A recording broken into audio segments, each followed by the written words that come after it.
Hi friends, Chemmanur പൂരിലെ Sachin David ഇന്നത്തെ വിശേഷങ്ങളിലേക്ക് ഏവരെ സ്വാഗതം ചെയ്യുന്നു. ഈ ചാനൽ ആദ്യമായിട്ട് കാണുന്ന ആരെല്ലാം ഉണ്ടെന്നുണ്ടെങ്കിൽ ചാനൽ ലൈക്ക് അടിച്ച് സബ്സ്ക്രൈബ് ചെയ്ത് കാണാൻ വേണ്ടി നിങ്ങൾ ഒത്തിരിയോടും ഓർമ്മപ്പെടുത്തുന്നു. അതിനാൽ ഇന്നത്തെ വിശേഷങ്ങളിൽ കടക്കാം.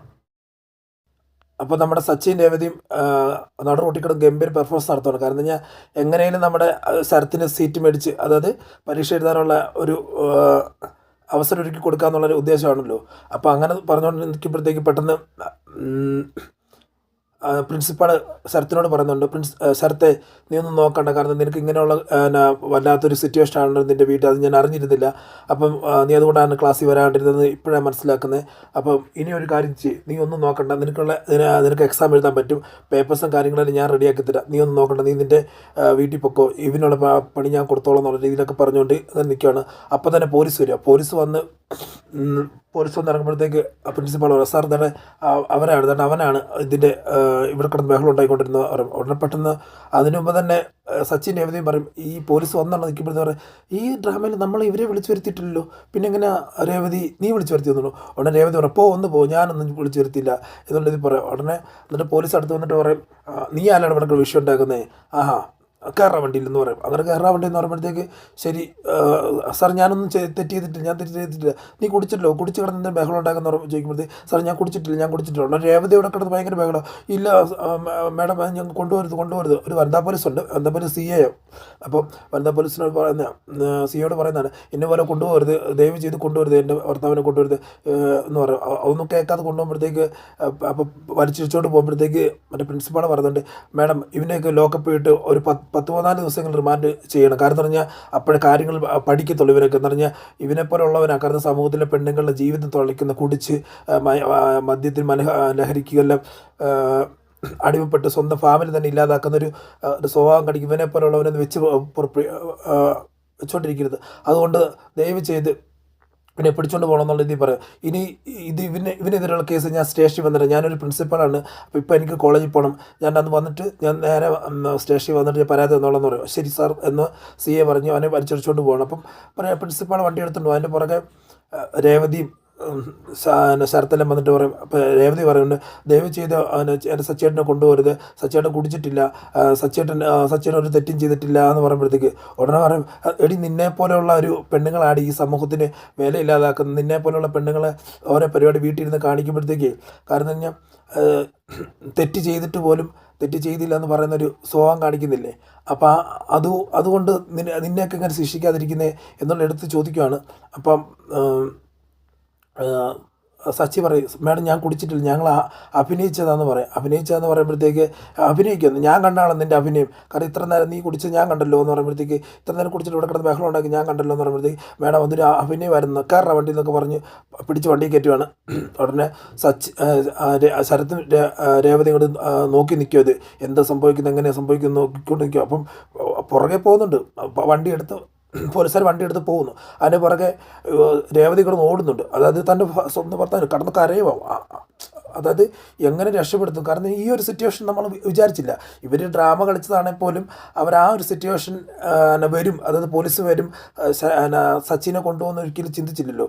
അപ്പം സച്ചിയായിട്ട് വണ്ടി പൊക്കോണ്ടിരിക്കുമ്പോൾ അതിൻ്റെ കൂടെ ഓടി. അപ്പം അതിൻ്റെ പുറകെ രേവതിയുടെ പുറകെ ശരത്ത് ഓടിയിട്ട്, ചേച്ചി ആളെ കൊണ്ടോട്ടെ, കുടിച്ചിട്ട് ചേച്ചിനെ അടിച്ചുകൊണ്ടല്ലേ, നീ ഒന്നും മിണ്ടായിരിക്കടാ, നീ കാരണം കൊണ്ട് ഇങ്ങനെ ഒരു വിഷയം ഉണ്ടായത്, നീ കാര്യം എന്ന് പറഞ്ഞാൽ ഒരിക്കൽ പോലും സച്ചിയേട്ടൻ എല്ലായ്പ്പോഴും നിൻ്റെ നന്മയ്ക്ക് വേണ്ടി ചേട്ടൻ ചിന്തിച്ചെന്ന് പ്രവർത്തിച്ച് ഇപ്പോഴും അത് തന്നെ. കാരണം നിനക്ക് പരീക്ഷ എഴുതാൻ വേണ്ടി ഞാനും സച്ചിയേട്ടൻ ചേർന്ന് ഈ ഒരു ഡ്രാമ കളിച്ച്, സച്ചിയേട്ടൻ കുടിച്ചിട്ടില്ല, കാരണം നീ ഇപ്പം നിനക്ക് സീറ്റല്ല എക്സാം എഴുതാൻ വേണ്ടി പുള്ളിയുടെ അടുത്ത് സമ്മതം മേടിക്കാൻ വേണ്ടി, പ്രിൻസിപ്പാളിന് സമ്മതം മേടിക്കാൻ വേണ്ടിയാണ് ഈ കാണിച്ചത്. നീ ഇപ്പം സച്ചിയേട്ടനെ പിടിച്ചുകൊണ്ട് പോയി, നിനക്ക് സച്ചിയേട്ടനെ വരെ പിടിച്ചുകൊണ്ട് പോകേണ്ട ഒരു അവസ്ഥ വന്നല്ലോ എന്നുള്ള രീതി സങ്കടപ്പെട്ട് പറഞ്ഞുകൊണ്ടിരിക്കുകയാണ് രേവതി. എന്നിട്ട് പെട്ടെന്ന് നമുക്ക് സ്റ്റേഷനിൽ സ്റ്റേഷനിൽ കയറി വരുമ്പോഴത്തേക്കും ആദ്യം SI ഇരിക്കുന്ന റൂമിൽ വന്നു കഴിയുമ്പോഴത്തേക്ക് പറയും, സാറ് ഞാൻ സച്ചേട്ടൻ്റെ ഭാര്യയാണ്, അപ്പം എനിക്ക് സച്ചേട്ടനെ ഒന്ന് വിട്ടു തരണം, കാരണം എന്ന് പറഞ്ഞാൽ വേറൊന്നുമല്ല, ഞാനും സച്ചേട്ടൻ കുടിച്ചിട്ടില്ലെന്നോ, അവൻ അവിടെ കിടന്ന് അലമ്പുണ്ടാക്കിയത് എല്ലാവരും പറഞ്ഞല്ലോ എന്നുള്ളത് പറയുമ്പോഴത്തേക്ക് രേവതി പറയുവാണ്, മാഡം അല്ല സാർ വേറൊന്നുമല്ല സാർ, ഇതെൻ്റെ അനിയനാണ്, ഇവൻ കുറച്ച് ദിവസം കോളേജിൽ പോകേണ്ടിരുന്നതുകൊണ്ട് അറ്റൻഡൻസ് കുറവായതുകൊണ്ട് അപ്പം എക്സാം എഴുതാൻ പറ്റത്തില്ലെന്ന് പറഞ്ഞ് അവൻ്റെ ഇവൻ്റെ പ്രിൻസിപ്പാൾ പറഞ്ഞു.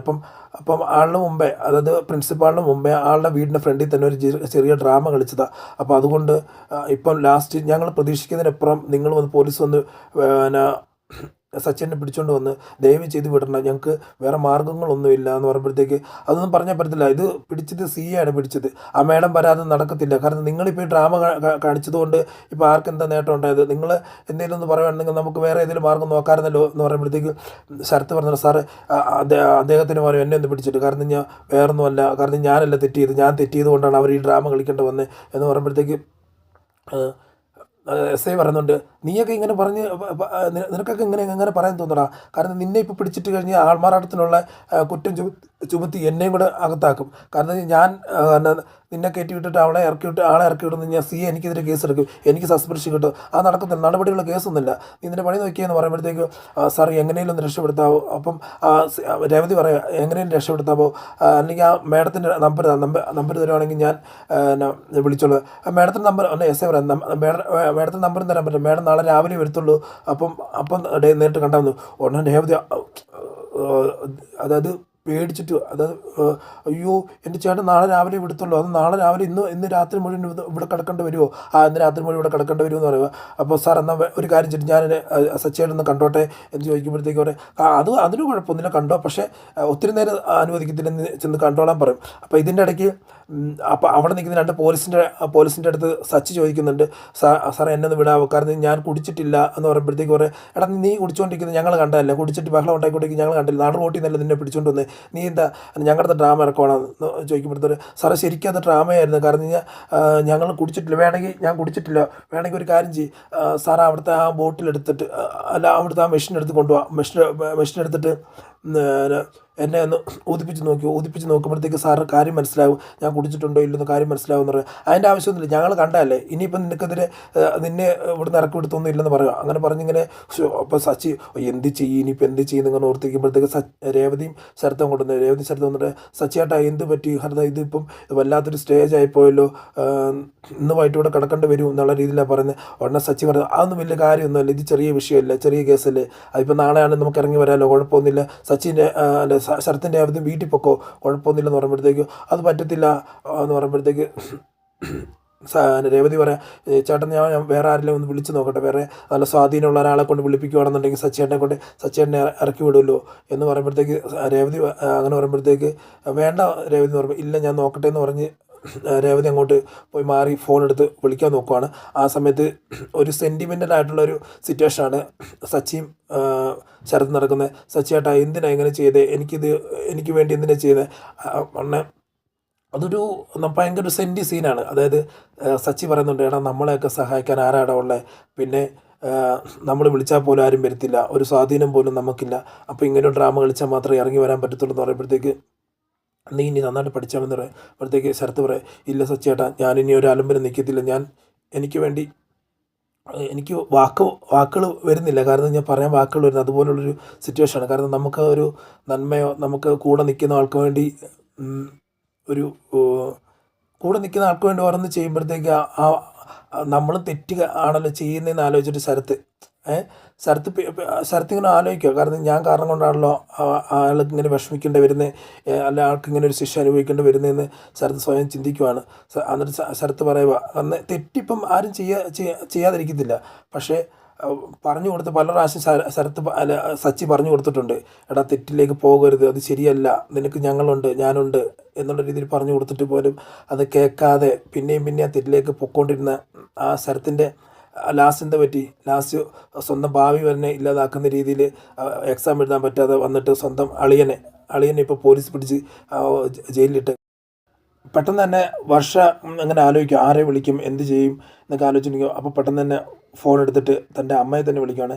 അമ്മ എനിക്കൊരു ഹെൽപ്പ് വേണം, കാരണം എന്ന് പറഞ്ഞു കഴിഞ്ഞാൽ എനിക്ക് വേണ്ടപ്പെട്ട ഒരാൾ ഇവിടെ സ്റ്റേഷനിൽ അത് ജയിലിൽ കിടപ്പുണ്ട്, അപ്പം എങ്ങനെയൊന്ന് ഇറക്കണമെന്നുള്ള രീതി. അതായത് ആരാണെന്ന് ചോദിക്കുമ്പോഴത്തേക്ക് അത് എൻ്റെ ഒരു ഫ്രണ്ടാണ്, അതായത് വേറൊന്നുമല്ല, ആൾ ഒരു മിസ്അണ്ടർസ്റ്റാൻഡിങ്ങിന് കിടക്കുവാണ്, എങ്ങനെയാണ് ഇറക്കണം, അച്ഛൻ്റെ ഫ്രണ്ടല്ലേ എസ് പി സാറ് വിളിച്ച് പറയുവാണെന്നുണ്ടെങ്കിൽ അവിടെ എസ് ഐ വിട്ടോളും, കാരണം കഴിഞ്ഞാൽ എസ് പി സാറിനെ ഒന്ന് അച്ഛനെ കൊണ്ട് വിളിപ്പിച്ച് പറയാൻ പറഞ്ഞു. ശരി മോളെ ഞാൻ നോക്കാമെന്ന് പറഞ്ഞ് അപ്പം വർഷയുടെ അമ്മ അതായത് മഹിമ അവരുടെ അച്ഛനോട് പറയുകയാണ് ഇങ്ങനെ മധുവേട്ട ഇന്ന പോലെ വർഷയ്ക്ക് വേണ്ടപ്പെട്ട ഒരാൾ ജയിലിൽ കിടക്കുവാണ്, അപ്പം എങ്ങനെ സ്റ്റേഷനിൽ കിടക്കുവാണ്, എങ്ങനെയും അത് ഇറക്കി കൊടുക്കാൻ വേണ്ടി പറയുന്നുണ്ട്, എങ്ങനെയും ചെയ്ത് കൊടുക്കാൻ പറ്റുമെന്ന്. എങ്ങനെ ചെയ്ത് കൊടുക്കാനാണ്? പോലീസുകാർ പിടിച്ചിട്ടുണ്ടെങ്കിൽ പോലീസിന് തക്കതായിട്ടുള്ള കാരണങ്ങൾ കാണും, അതുകൊണ്ട് അതിൻ്റെ പുറകെ നടക്കാൻ പറ്റത്തില്ല എന്ന് പറയുമ്പോഴത്തേക്ക് ആരാ വിളിക്കുന്നത്, എന്താ വിളിക്കുന്നത്, എങ്ങനെ ആരെ കിടക്കുന്നതെന്നൊക്കെ ഒന്ന് ചോദിക്കുന്നൊക്കെ പറയുമ്പോഴത്തേക്ക് വർഷയുടെ അമ്മ വിളിച്ച് വർഷയോട് ചോദിക്കുക, ആരാ ഇത് വിളിക്കുന്നത്, ആരാ കിടക്കുന്നത്, എന്താ അവിടുത്തെ അവസ്ഥ എന്ന് ചോദിക്കുമ്പോഴത്തേക്ക് പറയും. അപ്പം പറയാതെ പറയുക, അയ്യോ ഇത് നീ പറ വർഷ കാര്യങ്ങൾ പറയാമെന്ന് പറയുമ്പോഴത്തേക്ക് അപ്പോൾ വർഷയുടെ അമ്മയോട് പറയുക, വേറെ ആരുമല്ല സച്ചിയേട്ടൻ, നമ്മുടെ സച്ചിയേട്ടൻ തന്നെ കിടക്കുന്നവർ. ആ തെമ്മാടിയോ, അടി ഉണ്ടാക്കുന്നവരാണ് അവന് വേണ്ടിയാണ് നീ വക്കാലത്തോട്ട് വന്നേക്കുന്നതെന്നൊക്കെ ചോദിക്കുമ്പോഴത്തേക്ക് അവർ സച്ചിയേട്ടൻ തെറ്റൊന്നും ചെയ്തിട്ടില്ല, കാരണം എനിക്കറിയാൻ പറ്റും, കാരണം സച്ചിയേട്ടൻ അത്ര നല്ലവനാണെന്നൊക്കെ പറയുമ്പോഴത്തേക്ക് നീ നല്ലവനാണെന്നോ, കാരണം സച്ചി എന്താ ചെയ്തതെന്നൊക്കെ നിനക്ക് അറിയത്തില്ലെന്നോ. ഉടനെ സച്ചി അപ്പം വർഷയുടെ അച്ഛൻ ചോദിക്കുകയാണ് ആരാന്ന് പറയുമ്പോൾ അപ്പം കോള് കട്ടാക്കി കഴിയുമ്പോഴത്തേക്ക് കോള് കട്ടാക്കുന്നില്ല, അതിൻ്റെ മുമ്പ് പറയാം അത് സച്ചിയാന്ന് പറയുമ്പോഴത്തേക്ക് അവൻ എന്നെ അടിച്ചതൊക്കെ ഓർക്കുന്നില്ലേ, അവൻ എന്നെ അടിച്ചിട്ടിപ്പം അവന് വേണ്ടി ഇപ്പം നമ്മൾ അവനെ ഇറക്കണമെന്നൊക്കെ പറയുകയാണെന്ന് ചോദിക്കുമ്പോഴത്തേക്ക് വർഷയുടെ അമ്മ വർഷയോട് ചോദിക്കുക, ഇനി നിൻ്റെ അച്ഛനെ അടിച്ചിട്ട് കാരണം അതൊന്നും നീ മറന്നിട്ട് അതൊക്കെ നീ മറന്നു കളഞ്ഞോ, എന്താ നിനക്ക് സിറ്റുവേഷൻ, നിന്നെ സംരക്ഷിക്കുന്നതിന് നിൻ്റെ കൂടെ നിൽക്കുന്നവരെ നീ സംരക്ഷിക്കുന്നത് നിൻ്റെ അച്ഛനെ അടിച്ചവരെ തന്നെ നീ സംരക്ഷിച്ചുകൊണ്ട് നിൽക്കുവാണോ എന്നുള്ളത് ചോദിക്കുമ്പോഴത്തേക്ക് അതൊക്കെ പഴയ കാര്യമാണെങ്കിലും സ്വന്തം തന്തയെ തള്ളിയ കാര്യമല്ലേ, നിനക്കത് എങ്ങനെ മറക്കാൻ പറ്റും വർഷം എന്ന് പറയുമ്പോഴത്തേക്ക് സച്ചിയുടെ തെറ്റൊന്നും ചെയ്തില്ല എന്ന് പറഞ്ഞ് പെട്ടെന്ന് ഫോൺ കട്ടായാണ്. ഉടനെ വർഷയുടെ അമ്മയും അച്ഛനും തമ്മിൽ സംസാരിക്കുകയാണ്. അവനെ എങ്ങനെയും എന്തായാലും കുഴപ്പമില്ല, നമ്മൾ ഈ സമയത്തൊന്നും വർഷയുടെ അമ്മ പറയാം, മഹിമ പറയുക, ചേട്ടാ ഈ സമയത്ത് നമുക്ക് എന്തെങ്കിലും ഒരു കാര്യം ചെയ്തു കൊടുക്കുകയാണെങ്കിൽ നമുക്ക് പിന്നീട് അത് ഉപകാരം. എന്തുപകാരം? ഈ സമയത്ത് നമ്മൾ കലക്കവെള്ളത്തിൽ മീൻ പിടിക്കുന്ന പോലെ അവിടെ ഇട്ട് കലക്കണം അവരെ, കാരണം കഴിഞ്ഞാൽ നമ്മുടെ കാര്യങ്ങൾ നേടണം. ഇപ്പം നീ നീ നേരെ ചന്ദനമതി എടുത്ത് ചെല്ല്, ആ വീട്ടിൽ ചെന്നിട്ട് പറയണം നിങ്ങളുടെ മകൻ കാരണം കൊണ്ട് അല്ലെങ്കിൽ സച്ചി കാരണം കൊണ്ട്, സച്ചി ഓരോ വിഷയം ഉണ്ടാക്കിയിട്ട് സച്ചി കാരണം കൊണ്ട് ഞങ്ങൾക്കിവിടെ കിടക്കാൻ പറ്റത്തില്ല, ആൾക്കാരൊക്കെ വന്ന് നമ്മുടെ മാന്യതയെ ചെക്ക് ചെയ്ത രീതിയിൽ ഞങ്ങളോട് ചോദിക്കുക എന്താ, കാരണം നിങ്ങളുടെ മരുമോൻ്റെ ചേട്ടൻ ഇങ്ങനെ ജയിലിലായി കിടക്കുകയാണല്ലോ, സ്റ്റേഷനായി കിടക്കണോ, ആവശ്യമില്ലാത്ത വിഷയങ്ങളൊക്കെ ഉണ്ടായി കിടക്കണം, ഞങ്ങൾക്ക് ഇവിടെ നിൽക്കാൻ പറ്റത്തില്ല, അതായത് ഓരോരുത്തരെ ഞങ്ങളുടെ ചോദിക്കും, ഞങ്ങളുടെ മാന്യത ഇല്ലാതായിക്കൊണ്ടിരിക്കുക, നിങ്ങൾ എന്തെങ്കിലും ചെയ്തേ പറ്റൂ എന്നുള്ളത് കാരണം ഞങ്ങൾ അങ്ങനെ പറഞ്ഞു കഴിയുമ്പോഴത്തേക്ക് നമ്മുടെ വർഷം അവിടുന്ന് കൂട്ടിക്കൊണ്ട് വരാൻ പറ്റും. അതല്ലാതെ നമുക്ക് വേറെ ഒന്നും ചെയ്യാൻ പറ്റും വേണമെന്നുണ്ടെങ്കിൽ അവനെ ജയിലിനകത്ത് ഇട്ട് രണ്ടെണ്ണം കൊടുക്കാൻ പറ്റും, അല്ലാതെ ഞാൻ അവനെ ഇറങ്ങിക്കൊണ്ട് വരത്തില്ല. വേണം ഇപ്പം ഞാൻ വിളിച്ച് പറയാം, അവന് രണ്ടെണ്ണം കൊടുക്കാൻ പറ്റും. നീ ആ കലക്കവെള്ളത്തിൽ മീൻ പിടിക്കാൻ നോക്കി മഹിമ, കിട്ടിയ അവസരം പാഴാക്കാതെ എന്ന് പറയുമ്പോൾ നീ അങ്ങോട്ട് ചെല്ലുമെന്ന് പറയുമ്പോൾ ഉടനെ എന്നിട്ട് പുള്ളിക്കാരൻ പെട്ടെന്ന് വണ്ടിയിലോട്ട് കയറാൻ പോകണം. ഒന്ന് മഹിമ ഇങ്ങനെ ചിന്തിച്ച് നിൽക്കുകയാണ്, അത് ശരിയാണല്ലോ, ചേട്ടൻ പറഞ്ഞത് ശരിയാണല്ലോ എന്നിങ്ങനെ ആലോചിക്കുക. അപ്പം അടുത്ത പണി കൊടുക്കാനുള്ള തയ്യാറെടുപ്പിലാണ് വർഷയുടെ അമ്മ. കാണിക്കുന്ന സീൻ നമ്മുടെ വർഷ രേവതി വിളിക്കുകയാണ്, ചേച്ചി ഒന്നും നടന്നില്ല, കാരണം ഞാൻ അച്ഛനെ വിളിച്ച് പറഞ്ഞായിരുന്നു, അച്ഛനെ കൊണ്ട് പറ്റത്തില്ല എന്നുള്ള ഇതിലൊക്കെയാണ് പറയുന്നത്, അതുകൊണ്ട് ചേച്ചി എനിക്ക് വേറെ ആരെയും അറിയത്തില്ല, അത്ര സ്വാധീനമുള്ള ആരെയും അറിയത്തില്ല, ചേച്ചി വേറെ എന്തെങ്കിലും മാർഗം നോക്കണം എന്ന് പറയുമ്പോഴത്തേക്ക് ചേച്ചി എന്നോട് ക്ഷമിക്കുക എന്നൊക്കെ പറയുമ്പോഴത്തേക്ക് കുഴപ്പമില്ല വർഷ കുറച്ച് ശ്രമിക്കുമെങ്കിലും ചെയ്തില്ലേ, വർഷ വെറുതെ ഇരുന്നല്ലോ, എന്തായാലും നന്ദി, കുഴപ്പമില്ല, ഞാൻ എങ്ങനെയും നോക്കട്ടെ എന്നുള്ള രീതിയിൽ പറയാം.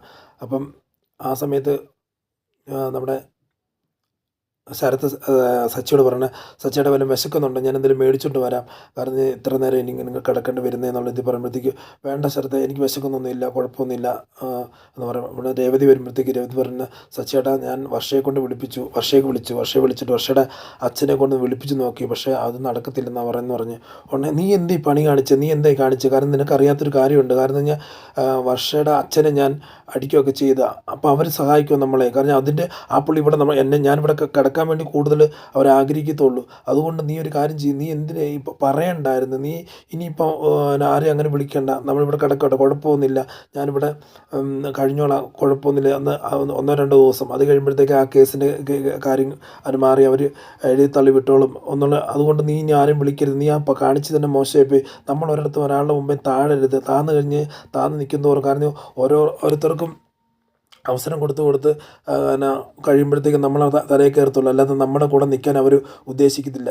ഇത്തിരി ഇങ്ങനെ സ്നേഹം ഒക്കെ അല്ലെങ്കിൽ നമ്മുടെ ഫാമിലിയോടോ നമ്മളോടൊക്കെ സ്നേഹം ഉണ്ടെന്നുണ്ടെങ്കിൽ അവർ കൂടുതൽ സഹായിക്കാനും ശ്രമിക്കത്തുള്ളൂ. പക്ഷേ ഇപ്പോൾ അവരങ്ങനെയല്ലല്ലോ ചെയ്യുന്നത്. ഇപ്പോൾ അവർ എന്നാ കാണിക്കുന്നത്, ഇനി എന്നെ ഇവിടെ കൂടുതൽ പിടിച്ച് കിടത്താൻ വേണ്ടി അവർ ആഗ്രഹിക്കത്തുള്ളൂ എന്ന് പറയണം. എന്നിട്ട് പറയുമ്പോൾ സച്ചേട്ടാ നിങ്ങൾ വീട്ടിൽ പോകണം, ശരത്തിനോട് പറയാം, ശരത്തെ രേവതിയും വിളിച്ചോണ്ട് വീട്ടിൽ പോകുന്നു. ഇല്ല ഞാൻ പോകത്തില്ല, കാരണം കാരണം സച്ചേട്ടനില്ല, ഞാൻ ഇവിടുന്ന് പോകത്തില്ല എന്ന് പറയുമ്പോഴത്തേക്ക് അത് നടക്കത്തില്ല എന്ന് പറയുമ്പോഴത്തേക്ക് നീ പോകണം. അതായത് ഇപ്പം നമുക്ക് പറയാൻ പറ്റില്ല. അതായത് താലി കെട്ടിയ പെണ്ണിന് വേണ്ടി ഒരു പുരുഷൻ, ആത്മാർത്ഥമായിട്ടൊരു പുരുഷൻ പറയുമ്പോഴത്തേക്ക് അത് അവളുടെ സ്നേഹം കണ്ടോ. അതായത് നമ്മുടെ ജയിലിൽ പോലും കാണിക്കുന്ന ഒരു റൊമാൻസ് സീനാണ്.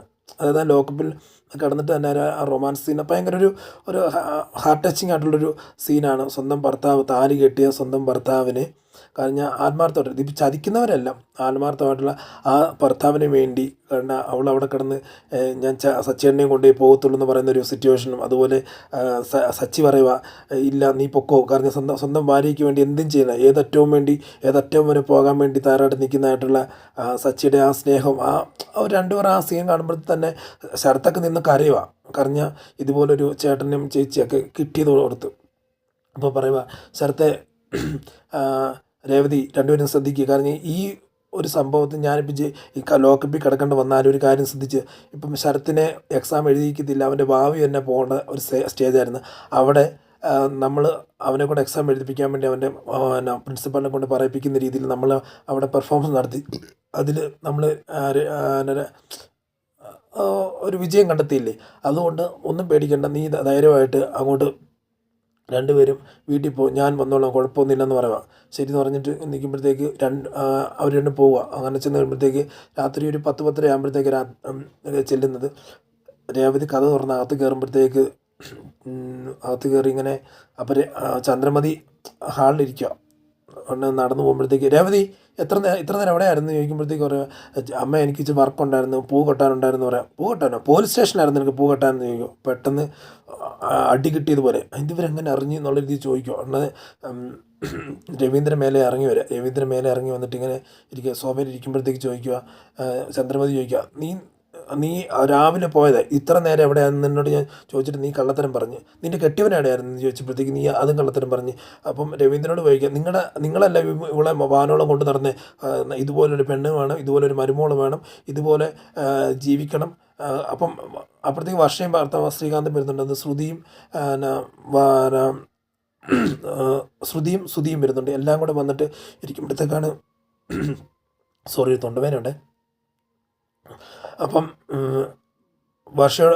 എല്ലാവരും നോക്കി നിൽക്കുന്ന ഈ ചന്ദ്രമതി ഇട്ട് ആട്ടുകളെ, നീ എന്താ കാണിക്കുന്നത്, നീയൊക്കെ പറഞ്ഞ കുടുംബത്തിൽ ചീത്തപ്പേരുണ്ടാക്കുന്ന രീതിയിലാണ് ഓരോ പരിപാടി കാണിച്ചു കൂട്ടുന്നത്. കാരണം എന്ന് പറഞ്ഞാൽ ജയിലിൽ കിടക്കുന്ന ഭർത്താവാണ്, അതിൽ കാണിച്ചത് പോക്കൃത്തരം, അതിന് കാണിച്ചത് തെറ്റ്, അതും പറയാനുള്ളൊരു മനസ്സ് കാണിക്കുന്നത്. നീയൊക്കെ കള്ളത്തരം കാണിച്ചു വന്നാൽ രവീന്ദ്രനോട് ചോദിച്ചു, നിങ്ങളുടെ നിങ്ങളല്ല ഇവിടെ എവിടെയും കിട്ടാത്ത സത്യസന്ധമായിട്ടൊരു മരുമോള്, സത്യഭാമയായിട്ടുള്ളൊരു മരുമോള് എന്നുള്ള രീതിക്ക് ചോദിക്കുക. ഉടനെ രവീന്ദ്രൻ ഇങ്ങനെ ചോദിക്കുന്നുണ്ട്, മോളെ സച്ചി എന്തെങ്കിലും ചോദിക്കുമ്പോൾ അല്ല ഒരു ട്രിപ്പ് പോകുന്നുണ്ടെന്ന് പറയുന്നുണ്ട്.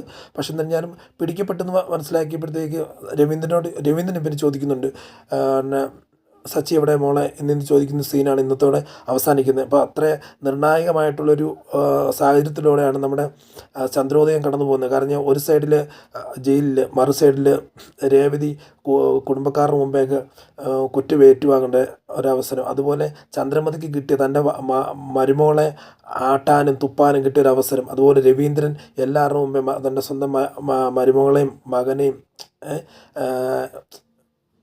മറ്റുള്ളവർ ആട്ടുന്നതും തുപ്പുന്നതും കണ്ടുകൊണ്ട് നിൽക്കുന്നൊരവസ്ഥ. അതുപോലെ വർഷയുടെ അമ്മയാണെന്നുണ്ടെങ്കിൽ കിട്ടിയ അവസരം പാഴാക്കാതെ യൂസ് ചെയ്തിട്ട് നിൽക്കുന്നൊരവസരം. ഇതാണ് ഇന്നത്തെ നമ്മുടെ വിശേഷം. ഇനി വരുന്ന ദിവസങ്ങളിൽ വരുന്നതായിട്ടുള്ള നല്ല നല്ല വിശേഷങ്ങൾ നിങ്ങളുമായിട്ട് പങ്കുവെക്കാൻ ആഗ്രഹിക്കുന്നത്. അതിനാൽ വ്യൂവേഴ്സ്, നിങ്ങൾ ഓരോരുത്തരും സപ്പോർട്ട് ചോദിച്ചുകൊണ്ട് നിങ്ങൾ ആദ്യമായിട്ട് കാണുന്ന ആരെങ്കിലും ഉണ്ടെന്നുണ്ടെങ്കിൽ ലൈക്ക് അടിച്ച് സബ്സ്ക്രൈബ് ചെയ്ത് ചാനൽ കാണാൻ വേണ്ടി ഞാൻ ആവശ്യപ്പെടുന്നു. അതിനാൽ ഇന്നത്തെ വീഡിയോയിൽ നിന്ന് ഇവിടെ പറയുന്നു, സൈനിങ് ഓഫ്. Thank you.